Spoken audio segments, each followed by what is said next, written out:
Hey guys, tonight we wander through dust and myth, where every stone has two names and every ruin two stories.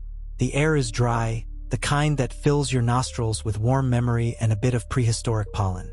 You squint against the golden glare as you step onto land that has been claimed, renamed, and reimagined more times than your phone's been updated. Somewhere under your feet, Canaanites buried offerings to Baal, and just a few meters over, someone might have once anointed a boy named David as king. The ground doesn't speak, but oh, does it remember? You probably won't survive this, not because it's dangerous, but because historical nuance has a way of swallowing your brain whole. It's messy, poetic, infuriating, and absolutely not the type of thing that fits into clean social media slogans. So, before you get comfortable, take a moment to like the video and subscribe, but only if you genuinely enjoy what I do here. And hey, drop a comment telling me where you're watching from and what time it is there. Palestinian sunrise or New York midnight.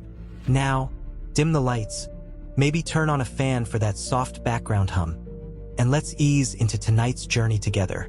You trudge through a corridor of time known as the ancient Near East, where diplomacy was carved into stone and legitimacy meant getting your name etched by the Assyrians. It's the 10th century BCE, or, as the locals didn't call it, Season 1 of national identity. On your left, the Israelites, fresh off their tribal confederation phase, now trying out monarchy. Saul was a bit of a misfire, but David was drama. Poet-warrior hybrid, slingshot legend, starter of a dynasty. He took Jerusalem, danced awkwardly in front of the ark, and kicked off a storyline that still hasn't finished. On your right, the Canaanites, the cultural chameleons of antiquity. City-states like Megiddo and Hazor weren't just big. Some had plumbing, treaty systems, and kings who knew how to grovel diplomatically to Egypt. Philistines, too, those infamous sea peoples who brought iron, pig bones, and a lot of bad PR in biblical texts, thrived in places like Ashkelon and Gaza, with pentapolis cities that outlasted many empires. Historians still argue whether the Philistines were more Mycenaean refugees or culinary pioneers obsessed with pork and pottery. But here's the kicker. The Israelites didn't pop out of nowhere. Their early settlements, those four-room houses and collar-rimmed jars, don't scream invasion. They whisper continuity. Many archaeologists think they were just disenchanted Canaanite hill people with a tighter moral code and a distaste for kings, until they decided monarchy sounded pretty cool after all. Now imagine being a Babylonian scribe in 586 BCE. You're chronicling the fall of Jerusalem, scribbling House of David destroyed, and you don't realize your report will someday be cited as proof of legitimacy 3 millennia later. It's hard to overstate how important having your name on an Assyrian obelisk was back then. International recognition wasn't about blue check marks, it was about tribute lists and carved declarations. Israel and Judah got those. So did Moab, Aram, and a few others, but only Israel evolved into a long-lasting mythos. Still, the land wasn't empty before them, and it wasn't empty after. Take a slow stroll through Jericho's ancient ruins. You're standing on 20-something layers of civilization stacked like geological lasagna. The Canaanites, in their many shades and cultic practices, had been tending to sacred groves and sun-drenched vineyards since at least the Bronze Age collapse. Genetic studies today even show strong links between modern Palestinians and these earlier Levantine populations. So, you could argue that the people on this land now are quite literally the people of old, at least on a molecular level. Meanwhile, the Israelites claimed something else. A covenant. Abraham hears a voice in Ur, walks and wanders, pitches tents and digs wells, and eventually hears the line, "To your descendants I will give this land." Is it historical fact? Depends who you ask. Is it cultural rocket fuel? Oh, absolutely. That covenant becomes the backbone of Jewish identity. Even in exile, even in silence. But here's a little-known gem. Some scholars think the name Israel first shows up not in the Bible, but in Egyptian records. The Merneptah stele, circa 1208 BC, mentions Israel is laid waste. His seed is not. It's a victory boast, probably exaggerated, but it places a proto-Israelite group in Canaan centuries before kings and temples. Though whether that Israel was a state, a tribe, or just a really unlucky farming collective remains debated. And speaking of temples, Solomon's temple, the big one, There's debate over whether it ever existed in the grandeur the Bible describes. Some archaeologists call it modest, others mythical. But either way, its imagined presence anchored Jewish theology, exile longing, and later political aspirations. Meanwhile, across the hills and valleys, Canaanite religious life bustled. Ugaritic texts, uncovered near the Syrian coast, detail pantheons of gods, ritual banquets, and yes, the occasional child sacrifice. But before you judge, remember that the Iron Age wasn't exactly a TED Talk era. Everyone had their quirks. Still, when Jerusalem centralized worship, one temple, one God, one people, it did something radical. It built a brand. The Israelites, once tribal and scattered, forged a unifying identity. That identity, preserved through psalms, laws, and prophetic rantings, outlasted every empire that tried to erase it. So who owned the land then? Was it the people who settled first, planting wheat by the moon and offering incense to El and Baal? Or was it the people who built a kingdom, got written about by enemies, and forged a legacy so potent it still shapes geopolitics today? You don't get a clear answer. Instead, you get overlapping truths. You get ruins with Hebrew inscriptions lying next to Canaanite altars. You get oral traditions passed down in mosques and synagogues, each claiming spiritual inheritance. You get bloodlines too tangled for purity tests and maps too old to argue with.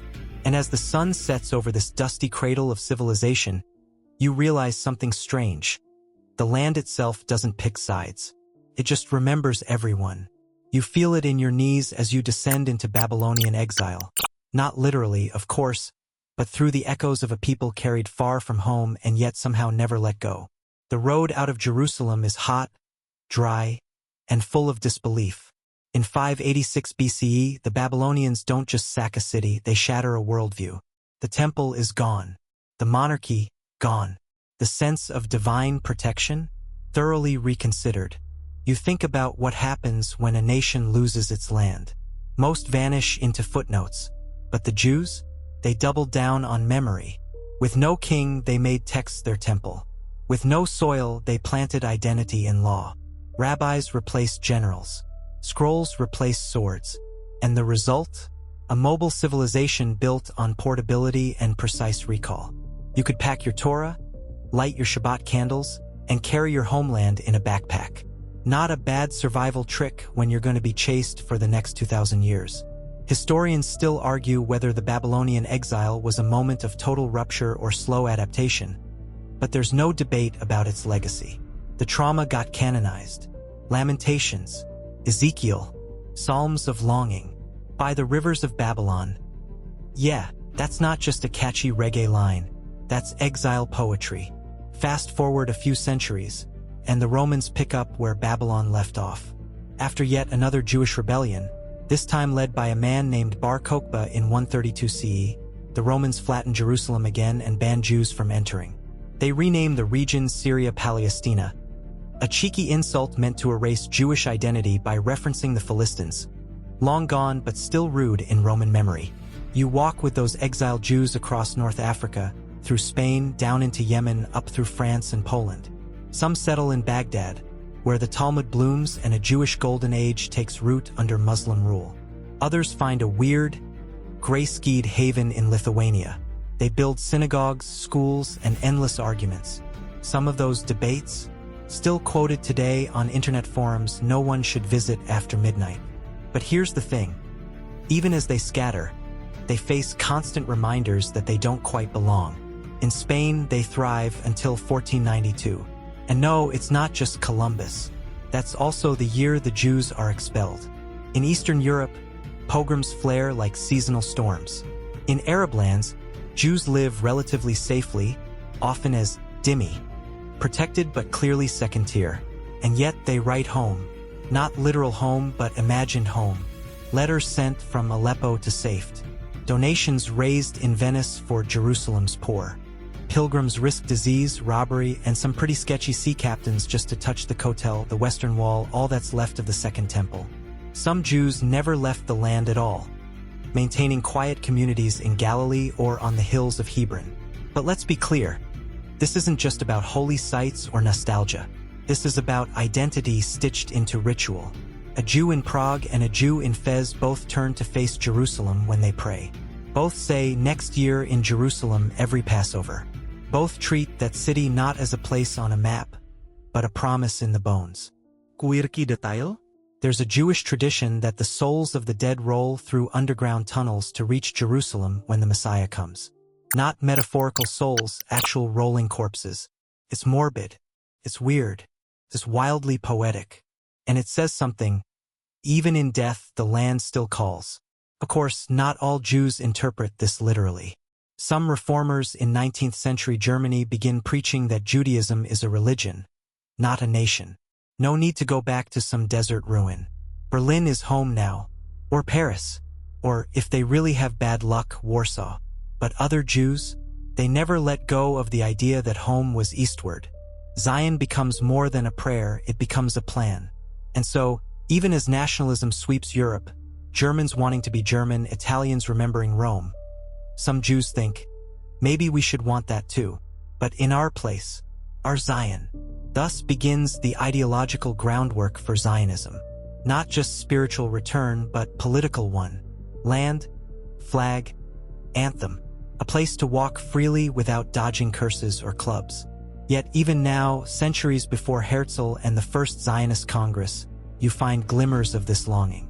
A woman named Dona Gracia Nasi in the 1500s uses her Ottoman banking wealth to resettle Jews in Tiberias.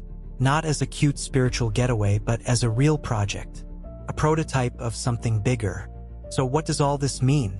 It means that the Jewish claim to the land isn't just about old ruins or ancient sovereignty. It's about never shutting up about the place. Ever. Through exile, burning libraries, and broken treaties, they told their children, that hill, that stone, that name, it's still ours. And remarkably, the kids listened. Still, it's fair to ask, does memory equal ownership? If you dream about a house you lost, write songs about it, tell your grandkids bedtime stories about the smell of the kitchen, does that mean it's still yours? Even if someone else has lived there for generations? That's the tension you feel here. One side says, we never left, not really. The other says, we stayed while you were gone. And both point to their stories, their songs, their dead, and say, see, proof. But tonight, as you lean back and drift a little deeper into this tale, you begin to realize that this isn't a story about who's right. It's a story about two peoples who both believe they are. And belief, stubborn, like sand in your shoes, like a map etched into the heart. You blink and centuries pass.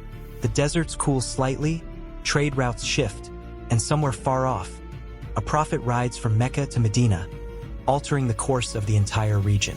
Islam enters the scene not with a whisper, but with a sweeping change in flags, names, and calendars.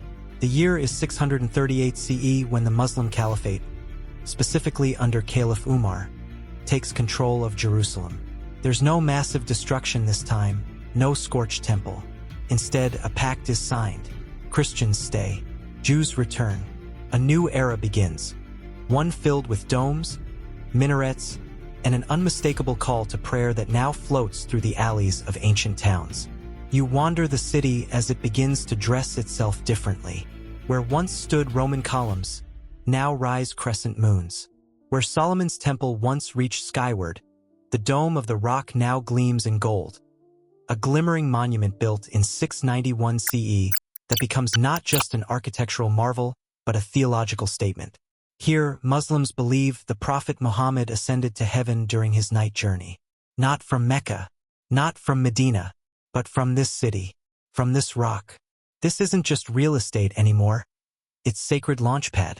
Historians still argue whether the Muslim rulers saw themselves as protectors of Jerusalem or reshapers of it, but they certainly knew the power of legacy. And here's where things get poetic. Jewish longing met Islamic presence on the same hill. Both built stories around the same stones, the same wind-carved silence. As Islamic rule spreads, Umayyads, Abbasids, Fatimids, the land becomes part of a larger empire, often governed from afar.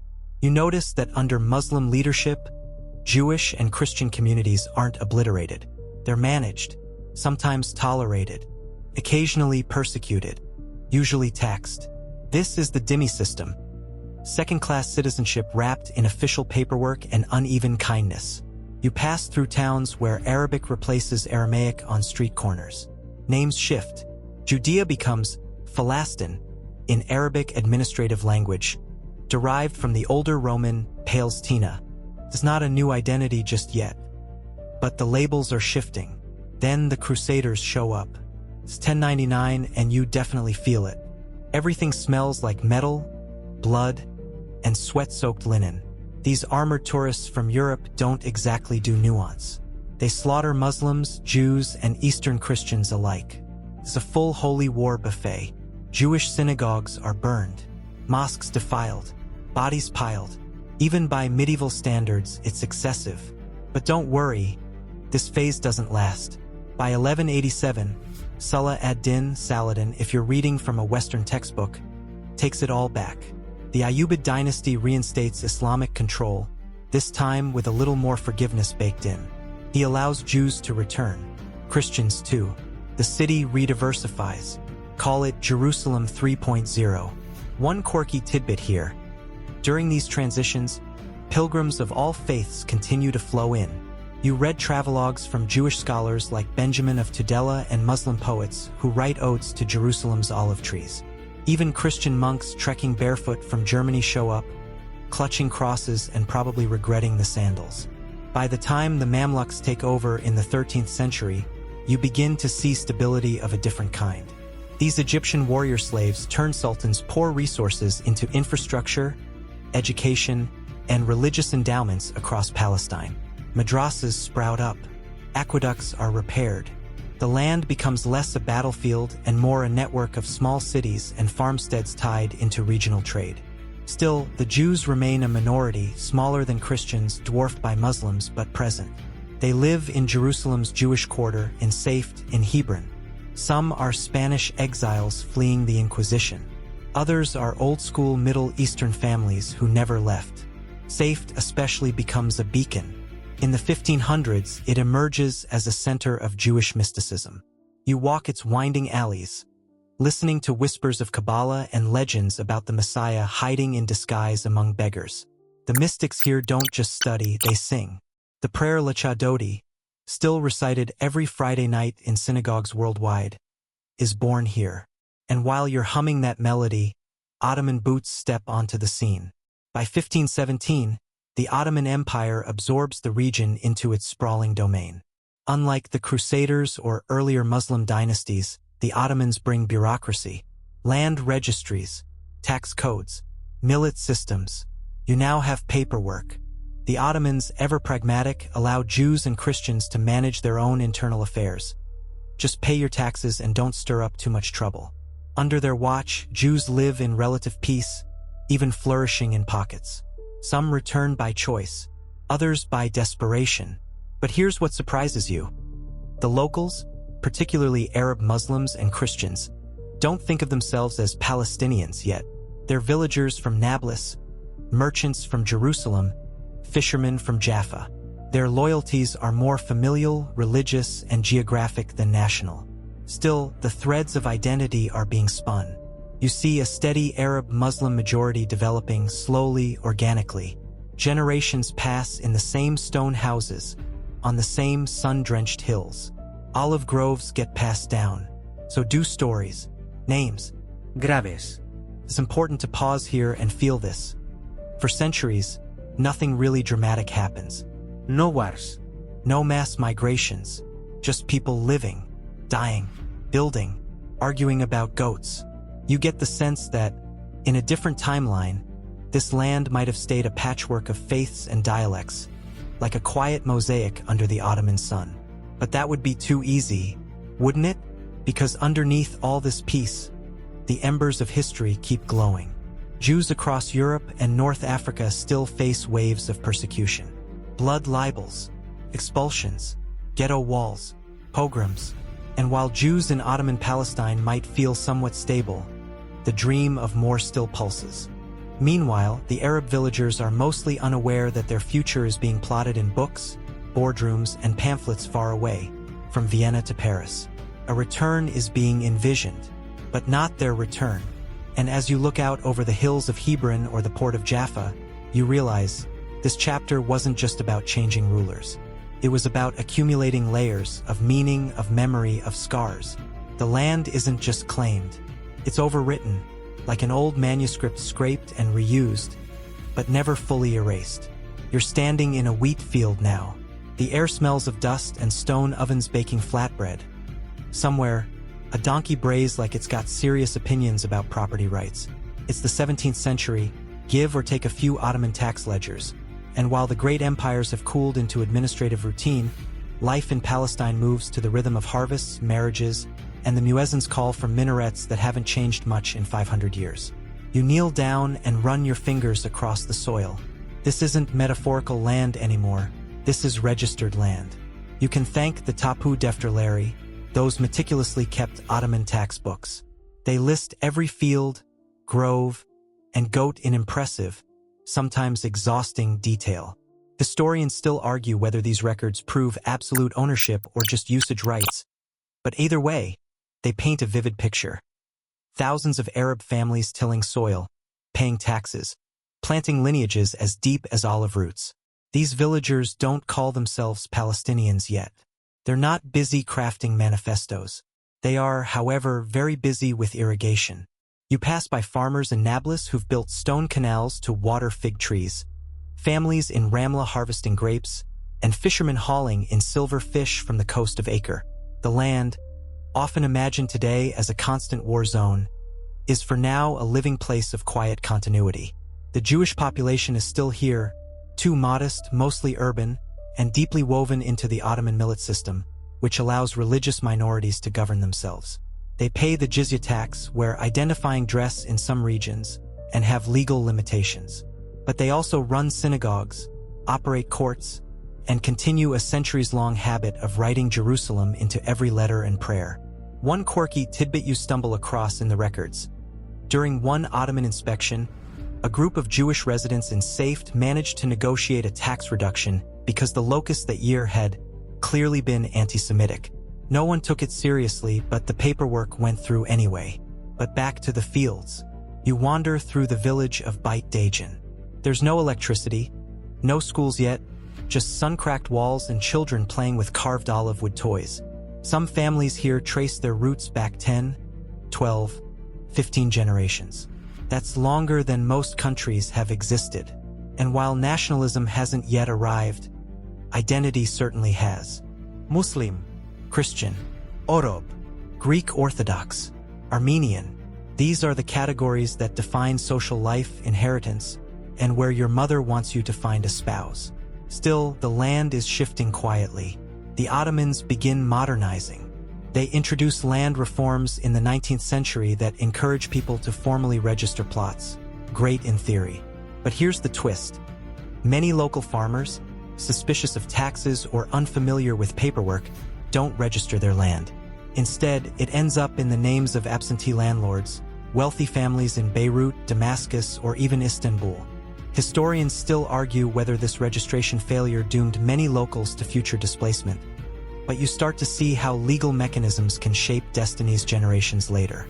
Meanwhile, the Arab population continues to grow, especially along the coast and in cities like Haifa and Jaffa. The culture here is rich with poetry, calligraphy, music, and a complex dance between religious traditions. Muslims break fasts during Ramadan while Christians prepare for Easter vigils. In Jerusalem, Jews still slip prayers into the Western Wall's cracks, many of them handwritten in Ladino, Yiddish, or Arabic. You overhear a conversation in a Jaffa market where a Muslim spice seller and a Jewish cobbler are arguing. Passionately, of course, over who has the best lentil stew. You don't catch the winner, but the point is life goes on. Interwoven, complicated, delicious, but there's a faint change in the wind. Europe is stirring. Colonialism is reshaping the globe, and European powers are eyeing the Ottoman Empire like vultures circling a weary lion. Napoleon marched through not long ago, and Christian missionaries are arriving with schools, books, and sometimes suspicious smiles. Into this context step the early Zionist pioneers. We're still in the late 1800s, and they're few in number, idealists mostly from Eastern Europe. They write passionate essays, They quote the Bible in Hebrew class and Russian socialist pamphlets at dinner. They speak Yiddish but dream in Hebrew. You meet one named Devora. She's 19, from Odessa, and she's angry. Not violent, just fed up. Her brother was beaten in a pogrom, and she's had it with being the other. So she joins the first Aliyah, a wave of Jewish immigration to Ottoman Palestine. She buys a long dress, learns how to drive a donkey cart, and starts planting orange trees.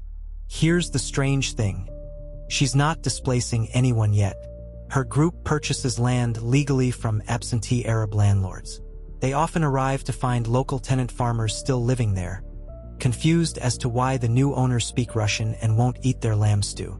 Tensions start small, misunderstandings, language barriers, land disputes. But beneath them lies something deeper. Two populations building toward national identity, on the same land, at the same time, with wildly different dreams.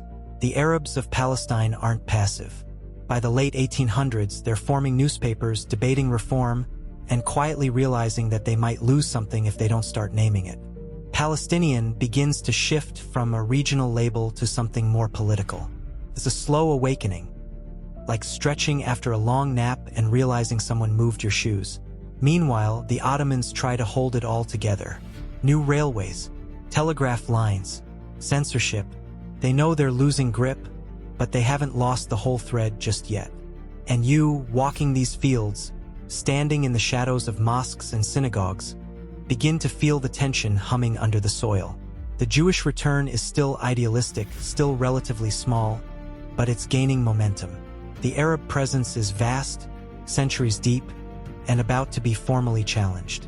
For now, though, the breeze is soft, the call to prayer echoes gently, and a Jewish scribe dips his pen into ink just as an Arab child fills a jug at the well. Both belong, both are real, and neither yet knows what's coming. You're in a smoky cafe now, the kind with mismatched chairs and chessboards carved into tabletops. It's Cairo or Istanbul or maybe even Vienna. It's hard to say. The walls hum with revolution. The air? That's thick with ink, gossip, and the faint odor of pipe smoke mixed with imperial fatigue. It's the late 19th to early 20th century, and around you sit diplomats, idealists, and tired colonial administrators, all arguing about a land most of them have never seen. And on the table in front of them, a map of Palestine, blank, open, tempting. Welcome to the era of ink, oil, and imperial promises, when nations are built on paper, often over someone else's dinner plate. You overhear a conversation between Mark Sykes, a British official with an aristocratic mustache and a knack for secret deals, and François-Georges Picot, a French diplomat with similar facial hair and equally vague maps. It's 1916, and they're carving up the Middle East with a ruler and two colors of ink. Palestine? Oh, that gets special treatment. International administration, they scribble. No details. No consent. Just an asterisk. Historians still argue whether the Sykes-Picot Agreement was a naive attempt at order or an arrogant slice of colonial hubris. But one thing's clear. It sowed confusion that still hasn't been fully weeded out. Just a year later, while the ink's still drying, the British make another promise, this time to the Zionist movement. It's 1917, and you're handed a single sentence that will be read, reread, and reinterpreted for the next century. The Balfour Declaration. His Majesty's government views with favor the establishment in Palestine of a national home for the Jewish people. Sounds vague, right? Almost charming.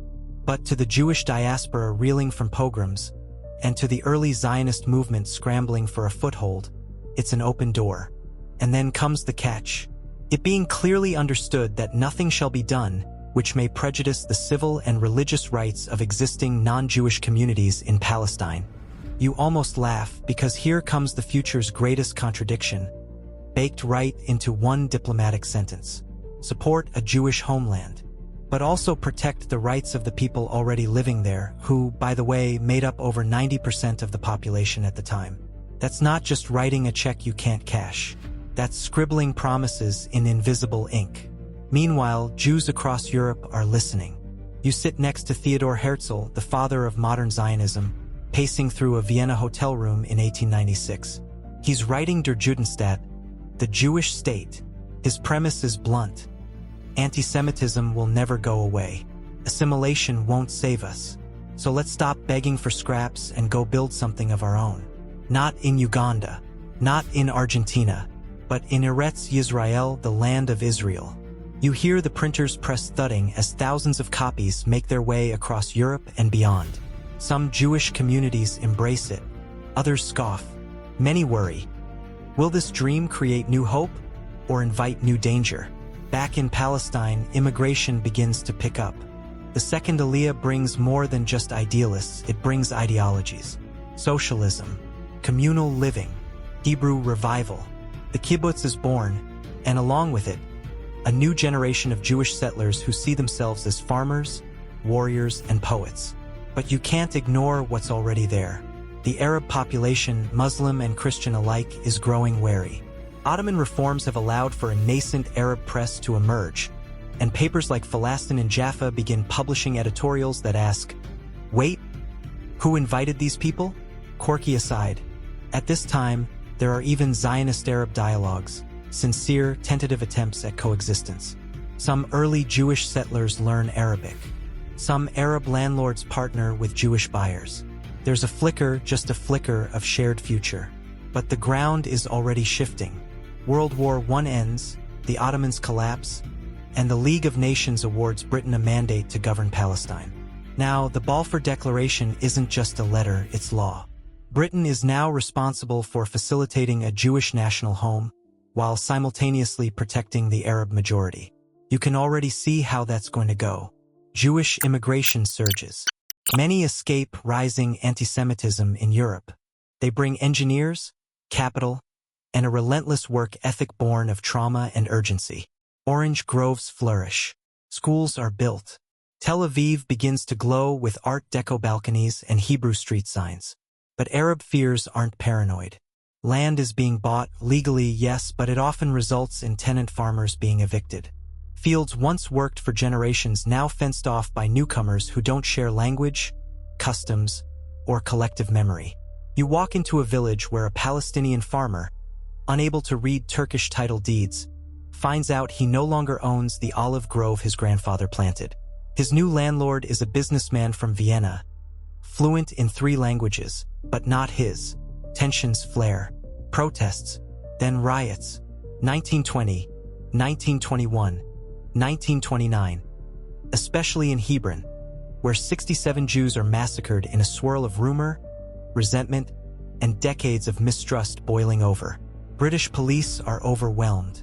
Jewish self-defense organizations like the Haganah form and begin to arm. You sit with the British, now visibly sweating. They try to juggle promises and mobs, issuing one white paper after another, each trying to calm Arab anger, limit Jewish immigration, and still somehow honor Balfour. Spoiler, it doesn't work. Then comes Hitler. As the 1930s unravel, Jews across Europe find themselves trapped in ghettos, barred from universities, fleeing for lives that no country wants to shelter. Ships filled with Jewish refugees are turned away from American and European ports alike. So they turn to Palestine. But by then, Britain is panicking. The Arab Revolt of 1936 to 39 has rocked the mandate, and British officials are desperate to keep the peace. In 1939, they issue yet another white paper, this time severely limiting Jewish immigration. It's a heartbreak, it's a betrayal, and for many Jews watching Nazi Germany rise, it's a death sentence written in fine print. The land, once hoped to be a refuge, is now a fortress with quotas and closed gates. And yet, beneath all the promises and betrayals, you begin to feel a strange symmetry forming. Two peoples, both with legitimate fears, both carrying generational pain, both believing the land is tied to their survival. Each watching the other grow and organize, and fearing that their own future is slipping away. The stage is set, the players are ready, and the map is about to catch fire. You're no longer in a cafe or a wheat field. Now you're in a radio-lit room in Tel Aviv, or is it Ramla? On the night of May 14th, 1948, the voices outside are shifting, nervous, like the final hush before a long scream. You lean in as a man with slicked back hair and enormous eyebrows, David Ben-Gurion, reads a declaration into a clunky microphone. We hereby proclaim the establishment of the Jewish state in Eretz Israel, to be known as the State of Israel. And with that, everything splits. You feel the electric pulse of 1,000 years of longing becoming paperwork. A flag rises, a national anthem is played, and suddenly Jewish history has a present tense again. But you also feel the panic spreading through Palestinian towns. There is no celebration there, no anthems, only whispers, "They're coming." You stand beside a mother in Jaffa clutching 2 children and a house key. That key, she will keep it in a box for the rest of her life, even when the house is rubble, even when no one believes her family ever lived there. This is Al-Nakba, the catastrophe. Between 700,000 and 800,000 Palestinians are displaced in just months. Some flee war, others are driven out at gunpoint. Still others leave believing they'll return in weeks. They don't. Historians still argue how much was premeditated, how much was panic, and how much was simply war's brutal nature.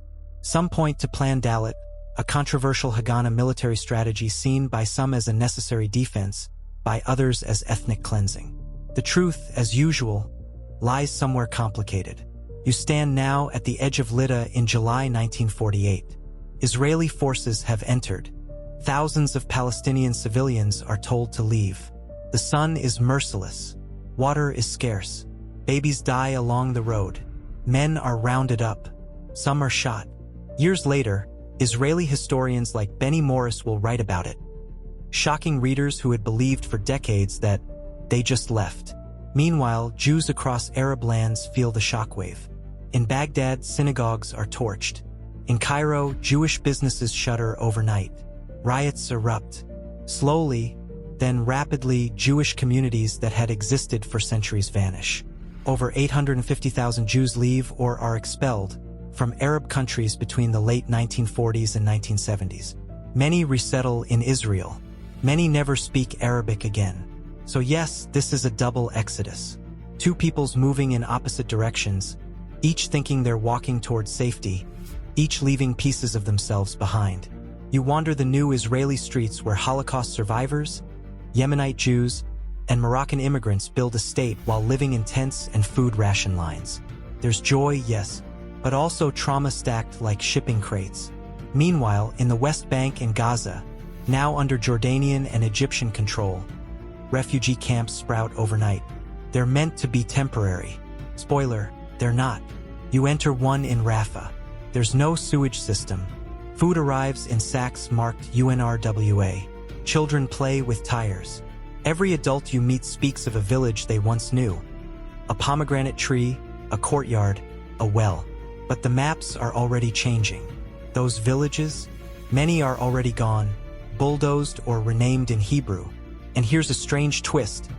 Jewish immigrants are now settling into Arab homes, sometimes knowingly, sometimes not.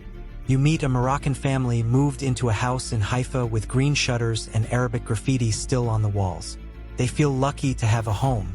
The original family now lives in Beirut, clutching a key. 2 narratives, same walls. Back in the diplomatic halls, the world is catching up. The United Nations recognizes Israel within days. But Resolution 194, passed in December 1948, asserts a principle. Palestinian refugees should be allowed to return or be compensated. Israel doesn't accept it. Arab leaders reject Israel's right to exist. Everyone talks. No one agrees. You attend the Lausanne Conference in 1949. Palestinians are not invited. Arab states refuse to negotiate directly. Israel, fresh off a victorious war, isn't in a compromising mood. Instead, the new borders drawn are not the UN's original partition plan. They're larger, the green line, drawn not from ideals, but from ceasefire maps and exhausted generals. Still, the Arab world won't call it Israel. Jordan annexes the West Bank. Egypt governs Gaza but refuses to make it a state. The idea of a separate Palestinian state? Still hazy, still unborn, and the region starts to harden. Israel builds new cities, a new military, a new mythology. Palmach veterans become politicians. Kibbutzniks plant trees in hills that once bore Arab crops. Zionism, once theoretical, becomes physical and messy. You visit a library in Tel Aviv filled with new Hebrew books, novels, textbooks, poetry. A new identity is being forged. Old languages fade. Trauma is baked into the curriculum. Meanwhile, Palestinians begin to understand that exile is not temporary. You meet a teenage boy in the Balata camp near Nablus. He shows you a map of pre-1948 Palestine, memorized like scripture. He's never been to Jaffa, but he speaks of it like a hometown. His grandfather insists. One day, his teacher, half hopeful, half bitter, says, Inshallah. Quirky detail? In the 1950s, some Palestinians tried sneaking across the new border to harvest crops or check on their homes. Israelis called them infiltrators. Palestinians called them returners. Soldiers were ordered to shoot. Now zoom out. You see the region reacting. Arab nationalism explodes, led by figures like Gamal Abdel Nasser in Egypt, who promises revenge, dignity, and Arab unity. But for Palestinians, that unity often translates into being spoken for, but not empowered. Jordan controls the West Bank, but Palestinian nationalism still hasn't found its full voice. In Israel, new generations grow up with songs about survival, about rebuilding, about never again. Holocaust survivors shape policy. The military becomes not just an army, but an identity. Everyone is trained. Everyone is watchful. And you, caught in this growing chasm, begin to understand. This isn't just about land anymore. It's about story. Who gets to tell it? Whose version gets printed? Whose map gets drawn in school books? The dust hasn't even settled, and already, two separate realities have taken root. And neither one is letting go. You blink again and find yourself not in a war zone, but at a border crossing that feels like one. Concrete rises around you like tired giants. A wall, 8 meters high, snakes across hills that once bore wheat and wild thyme. You're in the West Bank, post-1967, post-hope, post-lots of things. And the only way forward? A narrow corridor between checkpoints, turnstiles, and the quiet buzz of tension you feel in your spine. Welcome to the era of permits, where land, life, and lunch schedules depend on laminated cards and magnetic scanners. One side sees security. The other sees suffocation. Let's rewind a bit. It's 1967. You're on the cusp of the Six-Day War, and everyone's holding their breath. Egypt, Syria, and Jordan mass forces. Israel, fearing annihilation, launches preemptively. And in just 6 days, the map of the region changes more than most teenagers' personalities. Israel takes the West Bank, Gaza, the Golan Heights, and the Sinai Peninsula. East Jerusalem is reunited with West Jerusalem. For many Israelis, this feels like divine history. The Temple Mount is in Jewish hands again. For Palestinians, it's a second catastrophe.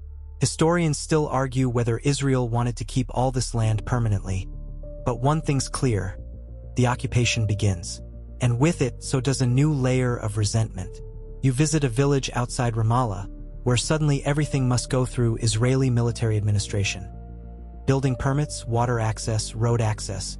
You walk down a winding road that ends abruptly at a checkpoint staffed by 19-year-olds with automatic rifles and conflicting instructions. They're polite, tense, young. They check your ID, your bag, your reason for existing today. Quirky fact: in the 1970s, Israel issued color-coded ID cards. Green if you lived in the West Bank. Blue if you were a resident of East Jerusalem. Yellow for work permits. It looked like a filing system, felt like a caste system. And while you're adjusting to the new geography, the settlements begin. What starts as a few religious families returning to Hebron under armed guard becomes a network. Outposts, towns, cities within cities. Some settlers come for ideology. Others come for cheaper real estate. Either way, by the 1980s, tens of thousands of Israelis are living in areas most of the world considers occupied. These settlements come with roads, separate ones, and water lines, unequal ones. You see Palestinian villagers watching trucks deliver water while settler lawns stay green. And you wonder, who's actually occupying whom? Then comes the Intifada, the shaking off. It starts in 1987, not with a grand declaration, but with a car crash in Gaza that sparks mass protests. Rocks are thrown. Tires are burned. Israeli soldiers respond with tear gas, rubber bullets, sometimes live fire. You meet a teenage boy who shows you how to make a sling from a shoelace. He speaks fluent Hebrew, learned on construction sites in Tel Aviv. He's angry, but also strangely gentle. He doesn't want to kill anyone. He just wants to feel like he exists. Meanwhile, inside Israel, the fear grows. Buses are bombed. Cafes are shattered. Civilians die, and with each death, the urge to build more walls intensifies. Security becomes not just a policy, but a worldview. You see it in the rise of the separation barrier, built after the Second Intifada erupts in 2000. Suicide bombings devastate Israeli cities. Nightclubs, pizzerias, Passover dinners, all become targets. Israel responds with full-scale military incursions into Palestinian towns, and eventually the wall.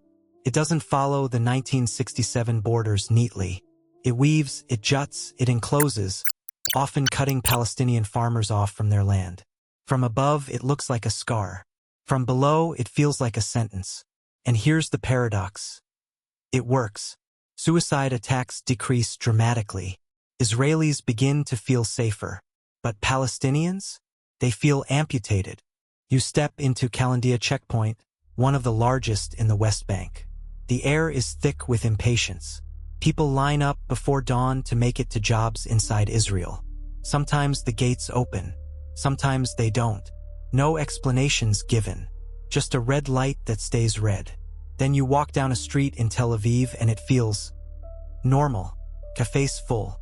Kids riding bikes. Conversations about startups, not settlers. For many Israelis, the conflict is something that happens over there.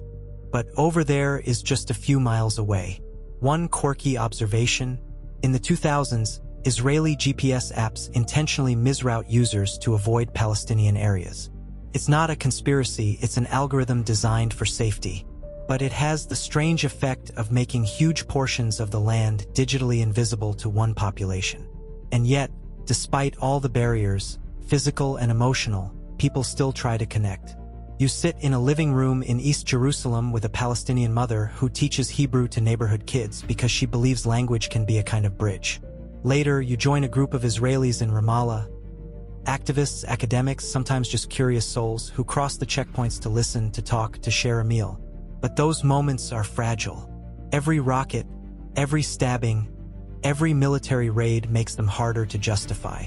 You walk a path between two truths: that Israel has a right to protect its people, especially after centuries of persecution, and that Palestinians have a right to resist living under indefinite military rule and seeing their land shrink year after year. And neither truth erases the other. By now, you've crossed dozens of checkpoints. You've met soldiers who cry when they shoot.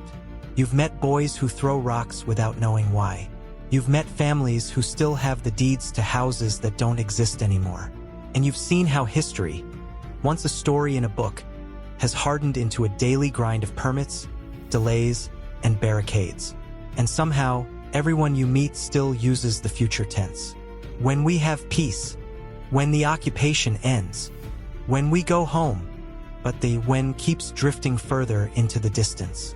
And the wall is still there, covered in graffiti, marked with memory, a monument not to victory, but to everything unresolved. The morning after a ceasefire feels like stepping into the middle of an unfinished conversation. You wander through the cracked streets of Gaza City, where the dust hasn't yet settled and the sky hums with the memory of drones. Children collect shrapnel like seashells. Parents count heads. You realize quickly that in this place, truce just means pause. And the schools? Some are now rubble. You walk past what was once a classroom, its chalkboard still standing behind a crater. A math problem remains half-solved, frozen in mid-thought. Nearby, a boy no older than 10 points at a pile of concrete and tells you, flatly, "That was our library." He doesn't mean just books. He means future.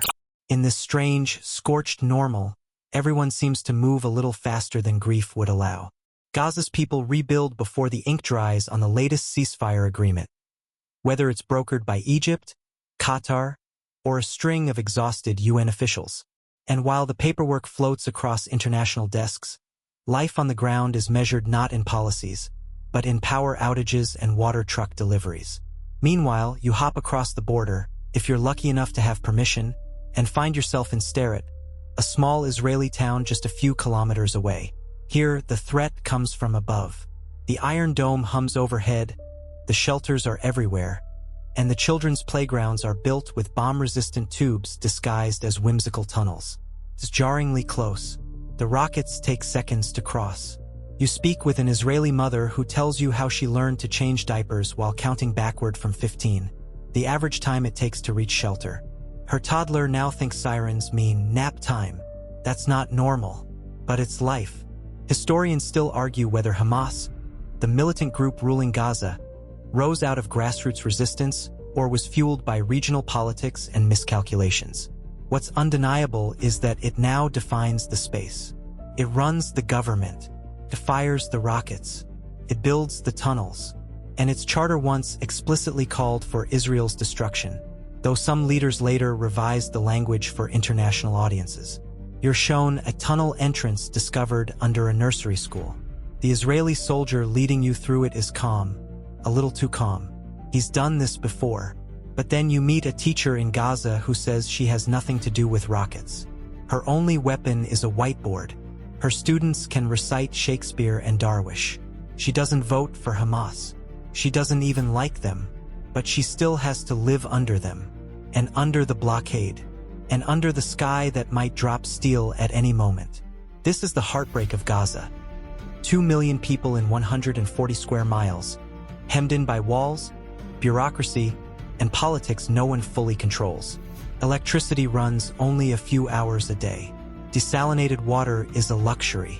And every war, 2008, 2012, 2014, 2021, leaves behind broken bones and data points.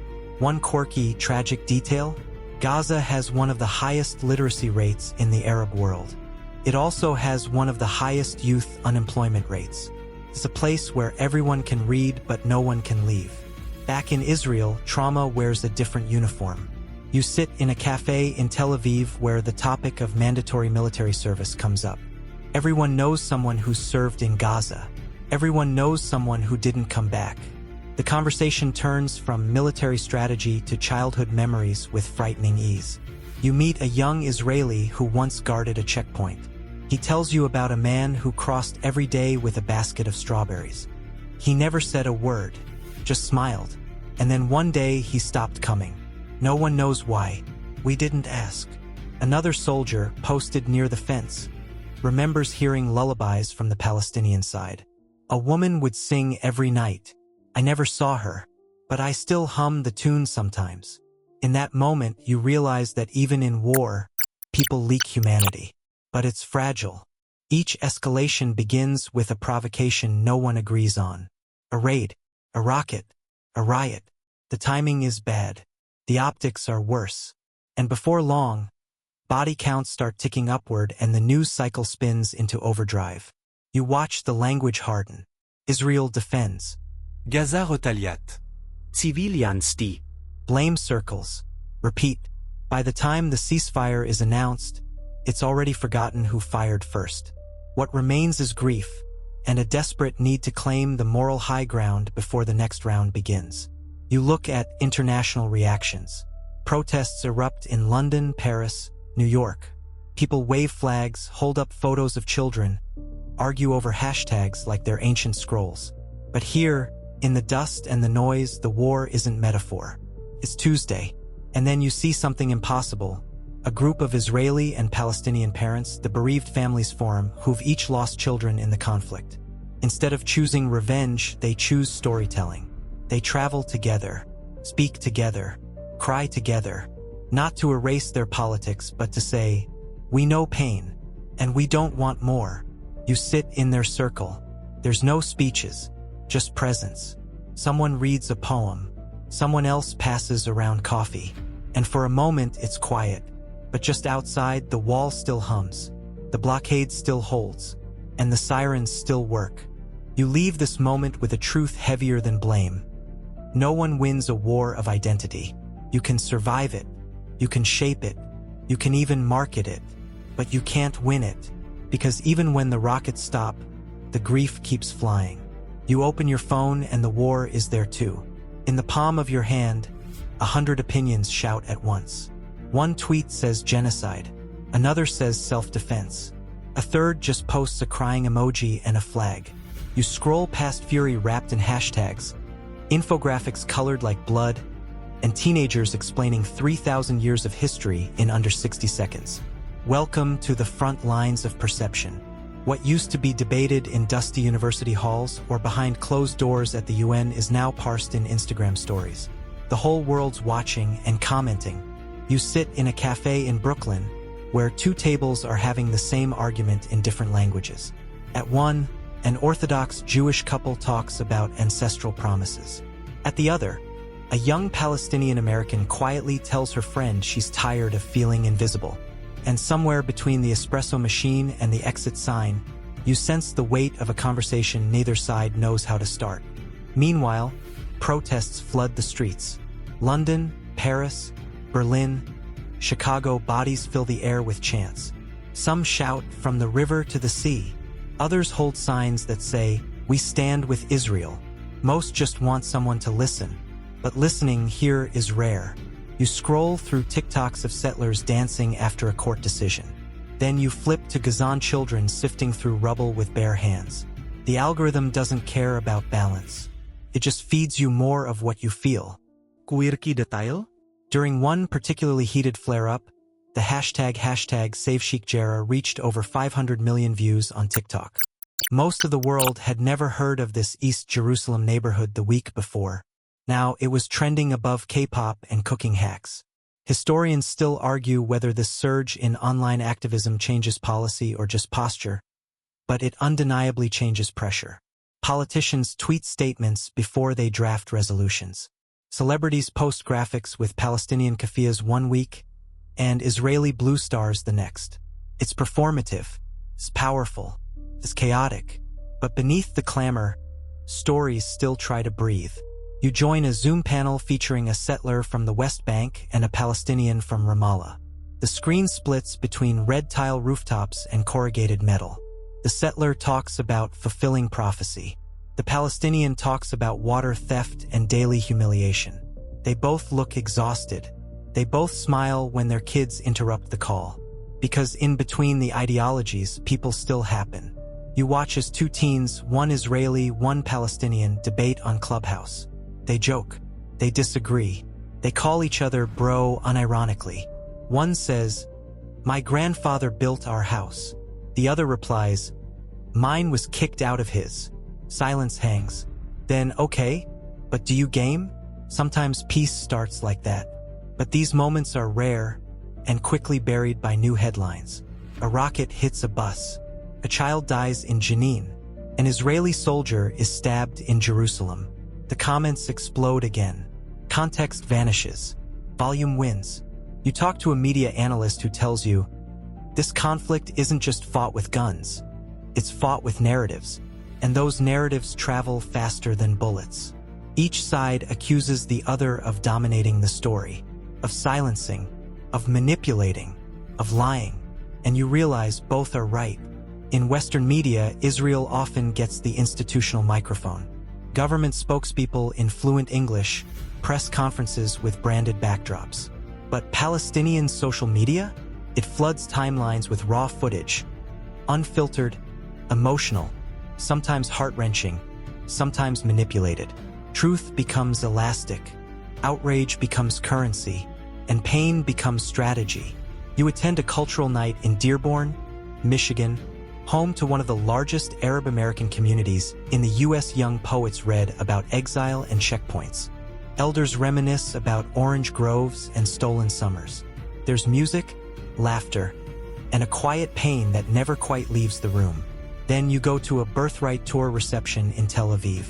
College students from California sip cocktails by the sea and listen to speakers talk about resilience, pride, and never again. Some cry when they visit Yad Vashem. Some dance to Hebrew pop. Some start to question everything their parents told them. Two diasporas, two stories, one shared ache. Displacement, whether physical or emotional. And you begin to wonder how much of this conflict lives outside the borders. In memory, in diaspora dinners, in the corners of identity where politics becomes personal. You read a line from Edward said, "Exile is not a matter of choice. It is the unhealable rift forced between a human being and a native place." And then another from Golda Meir. "We Jews have a secret weapon in our struggle with the Arabs.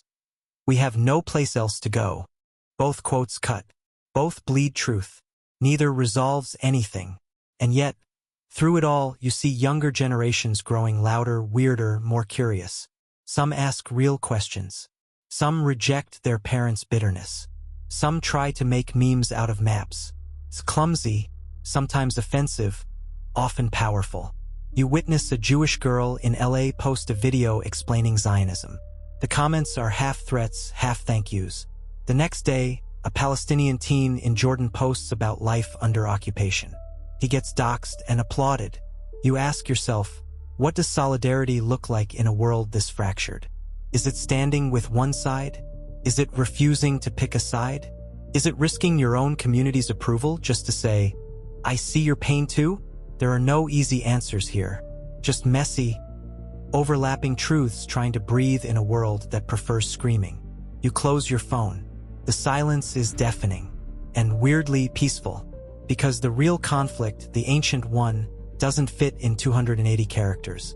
It lingers in lullabies, in recipes, in walls, in graves, in books no one reads anymore, in children learning two histories and told to pick one. But some don't. Some carry both. Like you now. You're standing in twilight now, somewhere between Ramallah and Jerusalem. The light is soft, the hills roll gently, and for a brief second, before the muezzin calls or a bus rumbles past, it feels like peace. Not permanent, not official, but a kind of stillness that doesn't ask questions. You breathe it in. Tastes like dust, olives, and memory. This land, you realize, isn't just a battlefield. It's a mirror, reflecting back every fear, every hope, every story we tell ourselves about home, survival, and who we are when pushed to the edge. You visit two homes. One is filled with Hebrew books, photos of Holocaust survivors, and a mezuzah on the doorframe polished from generations of touch. The other has embroidery framed on the wall, keys hung like sacred relics, and a photo of a grandfather standing beside a lemon tree that no longer exists. Both homes hum with longing. Both parents tell their children, "Never forget," but what they ask them to remember is shaped by pain, by exile, by survival. You wander through East Jerusalem, where Palestinian neighborhoods climb steep streets without sidewalks. Children kick soccer balls beside UN schools, while their parents try to navigate a maze of permits and legal disputes. Some buildings have demolition orders taped to the doors like slow-motion wrecking balls. You cross into West Jerusalem, where cafes buzz, traffic flows, and apartment prices skyrocket. Some residents barely think about the conflict. Others carry it in their bones. And you start to see what the AI judges in our fictional debate may have missed.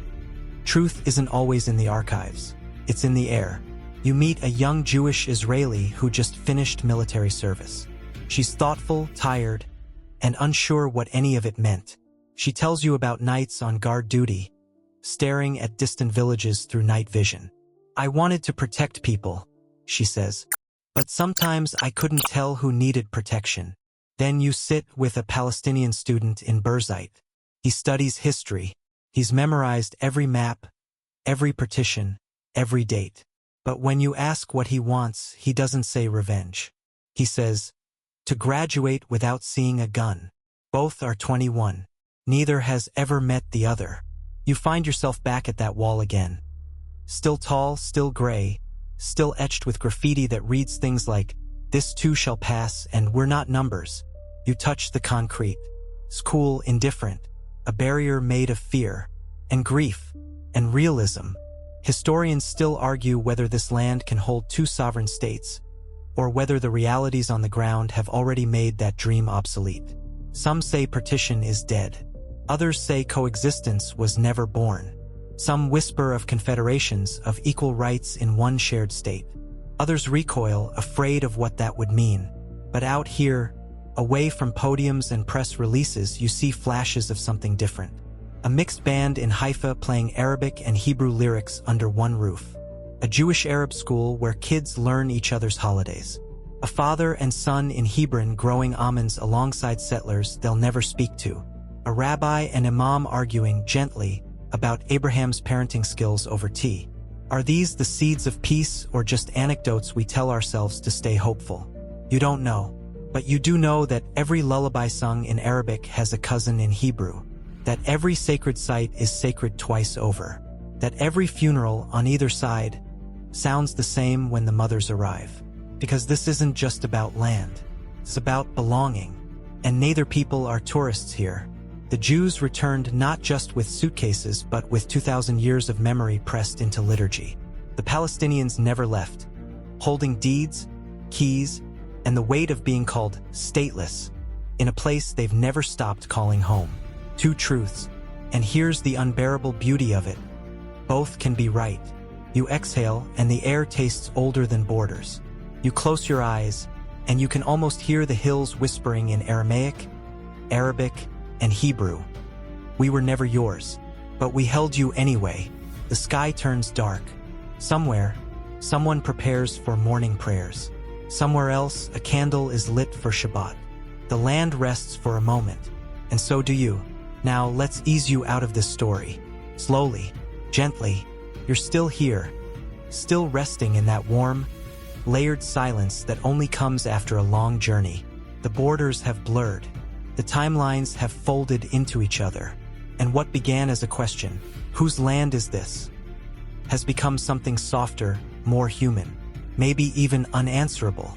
You think about the voices you've heard, the ancient kings and wandering prophets, the farmers, the soldiers, the displaced.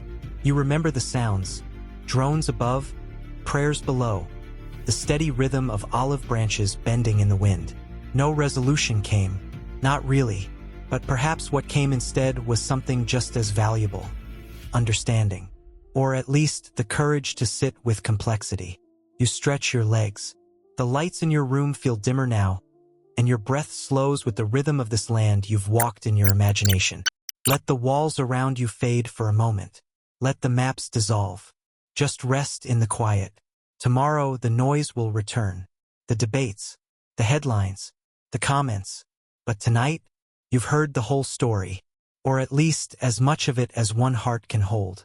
And if your dreams take you back to those sun-baked hills, let them. Good night, traveler. Sleep deeply, and may you always carry both truths gently.